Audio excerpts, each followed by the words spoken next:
And across the cage, his adversary out of the red corner at 6'1", weighing in 204. All right, fight fans, welcome back for another deep dive. And today we're going to get into something that's purely hypothetical. Yeah, a real what if. But I think it'll make for an interesting conversation and give it all something to think about. Definitely. So we're talking Mike Tyson Iron Mike. versus Lyoto Machida in a hypothetical MMA bout in 2025. Okay, two legends of combat sports.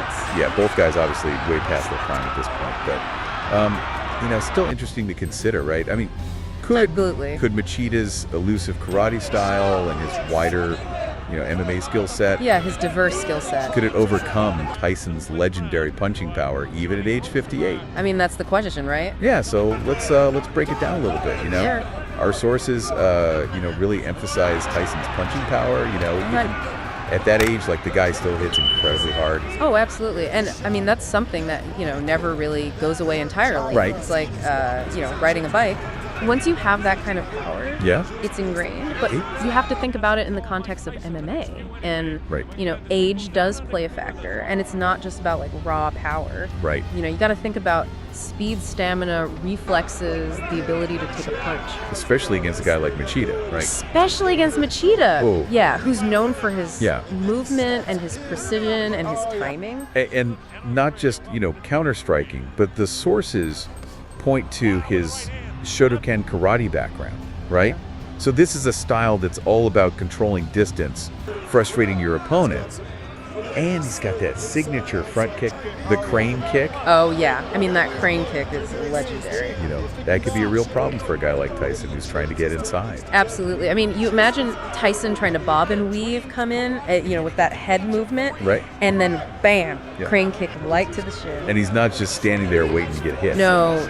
Machida's constantly moving. He's like a ghost in there. Yeah. Creating angles, making himself very elusive. It's incredibly difficult to land a clean shot on Machida, and then you factor in the grappling. Right. I mean, the guy's a judo black belt, so Yeah. he's got thrones, trips, takedowns. Right. He could easily neutralize Tyson's power in the finish. So picture this. Tyson's coming in. He's throwing those bombs. Right. But Machida's just not there. Yeah. He's slipping punches. He's using that lateral movement. Right. Maybe even landing that front kick to keep Tyson at bay. Keep him at range, yeah. What does Tyson do at that point? Right. Frustration builds. And we've all seen what happens when Mike Tyson Yeah. loses Gets frustrated, right? loses his composure, and that's where the mental game comes into play, That's right. which I think is a huge factor here. And our sources talk about this a lot. Yeah. Tyson's got that intimidating aura. Oh, absolutely. That ferocious intensity. But Machida, he's the epitome of calmness. Composure. Yeah. Composure. Like Zen-like in his approach. Right. He's a master of that mental game, and that could really play to his advantage. I think so. In this kind of matchup. Because if you can frustrate Tyson, Right. you can weather that early storm. Right. You can really start to take control of the fight. And the sources point to Machida's ability to stay calm under pressure. Right. To stick to his game plan even when facing, a powerhouse like a prime Mike Tyson. Yeah, because it's not just about physical skills, right? Right. It's about outsmarting your opponent. Right. It's about dictating the pace and the style of the fight. Yeah, it's almost like, Tyson's a hammer, He's a hammer. looking to demolish anything in his path. Yeah, just brute force. But Machida's a scalpel. A scalpel, precise, calculated. Looking for that perfect opening to exploit. Exactly. Right, and in a pure boxing match, Right. Tyson might have the edge. Probably. In the octagon, with that wider range of techniques, with the grappling, Yeah, the kicks, the takedown. the clinching, the different strategies, It's a whole different ballgame. Machida could really control the narrative. I think so, yeah. So we've got the raw power of Tyson versus that calculated, adaptive style of Machida. Right. It's almost like an unstoppable force meeting an immovable object. It's a classic. And that on paper, Yeah. Tyson has that knockout power. He does. But Machida has the toolkit Yeah, and the strategic advantage I think so. in an MMA setting. Especially in MMA. So experience, adaptability, The mental game, the mental fortitude, huge factor. those become the deciding factor. Yeah, those are the X factors. And we've only scratched the surface here. Yeah.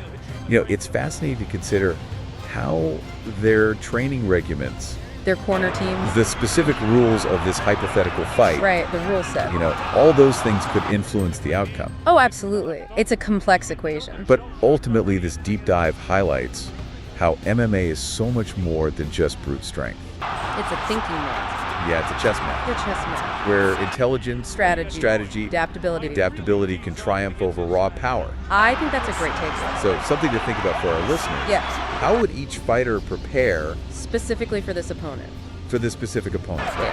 Would Tyson try to develop his takedown defense? Would he work on his ground game? Would Machida focus on conditioning to survive that potential early onslaught from Tyson? It's fascinating to think about. I think that's the kind of deep dive we all need to do after this. Absolutely. So thanks for joining us for another deep dive. Yeah, thanks for listening, everybody. We'll catch you next time.